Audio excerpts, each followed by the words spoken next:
We focused on our compensation. We focused on our employer value proposition. We focused on our benefits. We've done a lot of different things after getting feedback and looking at the market data. I think a lot of those things kind of have to be out there. So the way you market yourself, the way you brand yourself is very important for people to be able to know who you are and what you're about. It's not tuition reimbursement. We actually pay for full college education with several partner universities. So if you're an employee here, you can go and get your bachelor's, you can get your master's completely free. The market is great for everybody, right? It's not just great for employees and in any position, right? So to go out and find another job or go work for somebody else, it's a great time for being an employee.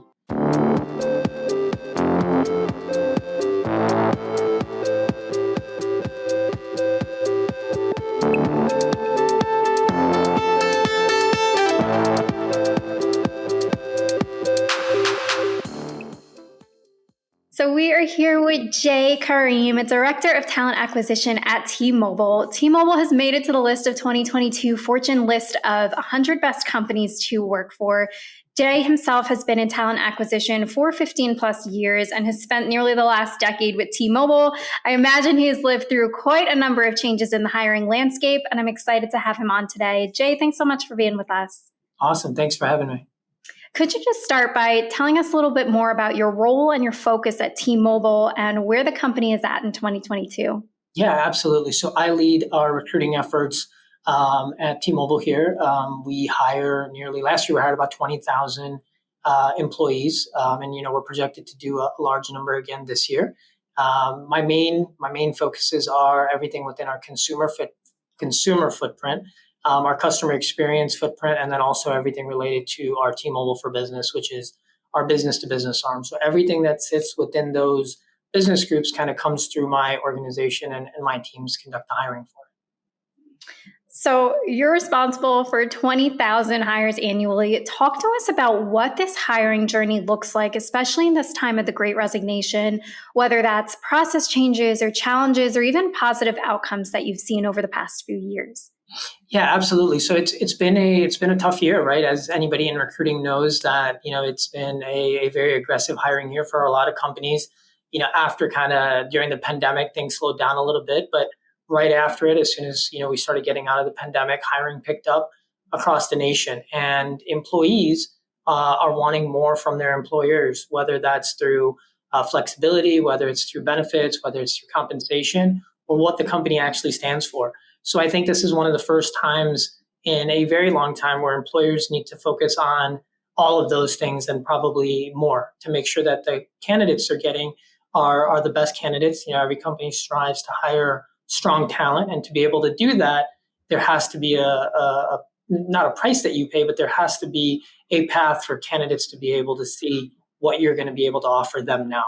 So with that, we've done a lot of different things, and we've focused on our compensation. We focused on our employer value proposition. We focused on our benefits. We've done a lot of different things after getting feedback and looking at the market data to be an employer of choice and for our pipelines to stay robust. And right now, so there's companies in kind of a scramble to switch up their hiring strategy and not only find, but increase their chances of attracting competitive talent.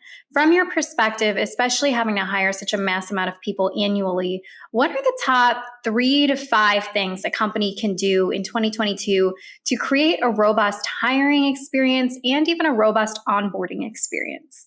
Yeah, absolutely. So I think the first and foremost thing is to get your brand and your culture awareness out there, right, in the ecosystem for people to know about it. For candidates to consider you or be interested in applying to you, or even being able to have a conversation with you if you send an email or anything like that, they have to know about you and what you stand for as a company, right? Mm-hmm. What your belief is, what your stance are, what your goals are. I think a lot of those things kind of have to be out there. So the way you market yourself, the way you brand yourself is very important for people to be able to know who you are and what you're about. I think the other thing to focus on is making sure your compensation is aligned to the work that you're requiring or asking your employees to do. Inflation, as everybody knows, has gone up. Rent has gone up. Almost everything across the board in everybody's lives costs more. And if you're still paying what you were paying a year ago or 2 years ago or 3 years ago, you're really not going to be competitive to be able to give people a wage where they can substantially have a quality of life. due to that last year or just a few months ago, T-Mobile, the lowest paying job or our average paying job or $20 an hour is the standard. We don't have any jobs that pay less than $20. We went consistently to make sure that any employee working here at T-Mobile is making at least $20 an hour. So that was one of the things that we wanted to do to make sure that we're competitive and our wages are there. And then the third thing outside of compensation and culture is flexibility and just the way we work, right? Letting our employees know that they have flexibility in the way they work, giving them opportunities and benefits as far as, we have a really good program when it comes to college education. It's not tuition reimbursement. We actually pay for full college education with several partner universities. So if you're an employee here, you can go and get your bachelor's, you can get your master's completely free. If you partner with the schools that we're partnered with, we take up the whole bill, and a ton of our employees have went and gotten back and either gone back to school or gone to school for the first time, been able to educate themselves. And that's just one benefit, right? But people really want to work for an employer that gives them a way for them to grow in their career, and it's not just about a paycheck. And you do that by giving people opportunities through other ways for them to be able to improve themselves and help themselves and help their families. So now T-Mobile has received recognition as being one of the best places to work and one of the top companies between Fortune and Forbes and LinkedIn. I know you touched on this a little bit in the previous question, but talk to us about what it takes to really create a culture that is notable and truly attractive to candidates. Yeah, I think it starts by listening. I think it starts by listening to your employees. We have a lot of different ways and tools that we have, whether it's through survey, whether it's through table talks, whether it's just through direct feedback, to listen to both people that are already working here and then also talking to candidates that are looking to work here, just making sure that our brand and what we stand for really resonates with people. But I think listening is the key. For us, listening and learning about the pain points, the things that we're doing well, the things that we're not doing well, has been a key for us to continue to maintain a strong culture.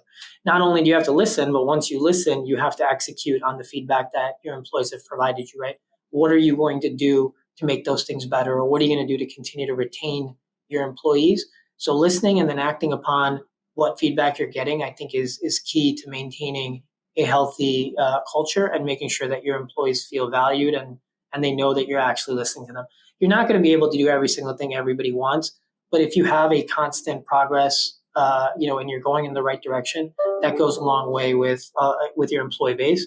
And then it also gets out, outside of your employees for people to know and know what your company stands for. So then they're considering to work for you. Or again, if you're trying to attract them, they're open to it. I think that's a strong value to uphold, to being able to listen to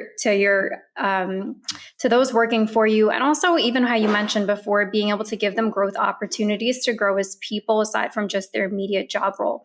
Is there any other value that T-Mobile upholds that you believe really resonates with competitive talent? Yeah, I think the other thing that really makes a lot of sense is, we have our company's kind of stance is anchored on our D&I pillars of talent, which is kind of our internal way of looking at what we're doing for our organization and our workforce. And they're essentially anchored to 54 DE&I promises that we've made in supporting our workforce. And they include everything in essentially how we recruit, how we retain our employees, and essentially the investments we make in the communities we serve. One of those key investments has been to lessen the gap when it comes to wireless access and provide wireless access to the communities that need it most, along with job opportunities. So I think, what I'd say over the last probably 5 years, I've seen it the most, is where when employees are looking or considering to work for an employer, they don't only look at what's in it for them, they're also looking at what that employer is doing for the world, the communities, the overall customers they serve. Like, what is that employer actually doing? Employees are making a lot of money. T-Mobile is a very highly profitable organization, very successful quarter after quarter. And I think giving back and being able to show how you're giving back and what impact that makes is probably a very good quality for any employer to have, right? Like, what are you doing that's going to sustain, whether it's the environment, whether it's the culture, or whether it's just giving back to the people that are your customers and potentially your employees. So I think that's probably another one that I focus on. Now, obviously, perks and benefits is a large part of the hiring conversation. You already touched on it in terms of comp, in terms of investing in people's education. Is there any other perks and benefits that T-Mobile offers that is also attractive to talent? Yeah, I think one of my favorite is the discount on our wireless service.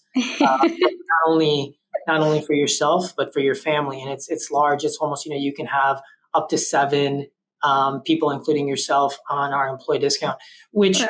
people don't really think about it. But if you have a family and you have a family plan, on an average, people are spending, even with our great value, you're spending a few $100s a month on Mhm. wireless service, right? So if you're without a if you're a family and you have a couple of children, or you have 3, 4 people on your family plan, you're spending anywhere from $24 to $3,000 a year on your wireless service.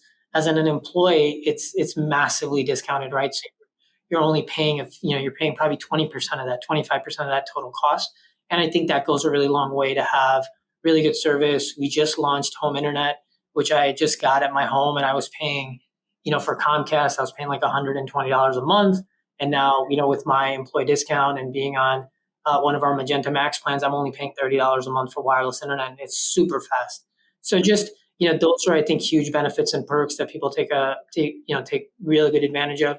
And again, I think our focus on education is huge. I think there's probably one of the best ones is that, right? I can't even think about how many countless stories I've heard from, people in my organization, employees around the company, that have went and gotten their masters, their bachelors, their doctorates, all completely free. And they've gone with schools that have flexible schedules and virtual learning and so many other things that has allowed them to be able to work and go and get their education. I think is another really great perk and benefit, to not have to have any debt and not worry about paying it and going and getting educated. Absolutely. I think that speaks so nicely also to the conversation of retention and just longevity, getting people so just invested, knowing how invested you are in their lives that they want to stay. Right now, when candidates are leaving after just 6 months, 3 months in a job, to see that type of longevity coming from the company is great. Absolutely. So, right now, employer branding is a big topic of conversation. Companies that have invested in that over time and understanding and building it, they're going strong. Then there's other companies just coming into the market that are competing with the ones that have built this strongly. And then there are the companies that are kind of like a fish out of water right now, and they need help coming into their own. What is the importance of an employer brand, and what is your advice for companies struggling to build one? Yeah, I think employer brand is probably one of the most critical currencies when it comes to recruiting today. And I think if you look back again, and I think the Great Resignation had something to do with it, but I think ultimately this is something that's been in probably cycle for the last 5 years, maybe even a little bit longer. It's just been magnified over the last 2 years because of so many jobs that are open, with so many less candidates looking for those jobs. And I believe that historically, large companies, or even mid-sized companies, if they posted a job, people would just apply. So the recruiter would just really wait for people to apply, and it would work. 100, post a job, and over the weekend, you come back on Monday and they have 300 people, and they're like, oh, great pool of candidates, I'll be okay. Well, that doesn't happen anymore, right? You're just the lowest amount of jobs that people are applying to. So many options, especially when you talk about frontline jobs. So many new industries have come up, whether it's something as simple as Uber Eats, or that offers flexibility of people being able to do work from home and doing work online and selling products on Amazon. And all of these jobs that have been created are same within that ecosystem, that are paying anywhere from 15 to 24 to $26, right? And that's a large amount of our workforce. You have a lot of people that fit within that pool of candidates. But since the jobs have increased in such a high demand, with so many new industries starting up, and especially with COVID, with people getting everything delivered and Amazon, and there's so many things that weren't there just a few years ago, without having a strong employer brand where people know who you are and have a strong presence, whether it's on social media, whether it's on the job boards, whether it's on LinkedIn, whether it's just even out in grassroots recruiting, right? It has to be all of those things. Without having that, you're not going to be able to have people just come and apply for you. And you're not going to have people are going to respond to you if you reach out to them, whether it's cold calling or LinkedIn or whatever that is. So you have to spend time, money, energy, and focus on building your employer brand. And it's a process. And I think one of the advices I'd give to companies is, people don't realize that it takes time. I think everybody's like, oh yeah, if I make this investment, everything's going to get better in 30 days. And when it doesn't, people pull the money out, or they stop doing it, or they just give up, right? And I think that you're not going to see results unless you're consistent and you stick with it. And over time, whether it's 3 months, 6 months, 9 months, it's going to continue to get better. You're going to get testimonials for when you're onboarding people and getting feedback from them, making sure you're implementing that feedback to improve the areas you need improvement, making sure you're getting your employees to be social, to share about their wins, their successes, so other people in their network can see it. And it's just that spider web effect that you need to get out there.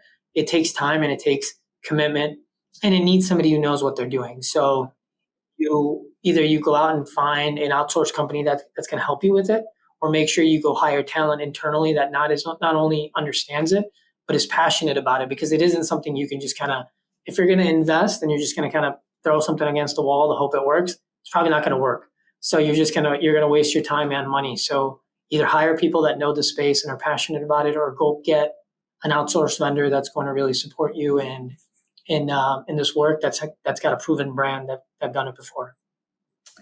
And Jay, last question for you. At Solvable, we're all about what drives purpose and meaning for people at work. So I'd love to know what drives purpose and meaning for you at work. I think for me, it's the more, as you kind of talked about, right? I've been doing this for 15 years, and you kind of get through different cycles of your career. You're an individual contributor, and you're doing something else, and then you're leading a small team and a larger team. And in my role now, I have a huge organization with multiple people leaders, and I have 100 people that are working in my organization, most of them internal, with contractors and RPO. So there's a lot of people that I'm working with and partnering with and leading, right? For me now, it's being part of an organization that does have a true plan to give back. The market is great for everybody, right? It's not just great for employees and, in any position, right? So to go out and find another job or go work for somebody else, it's a great time for being an employee.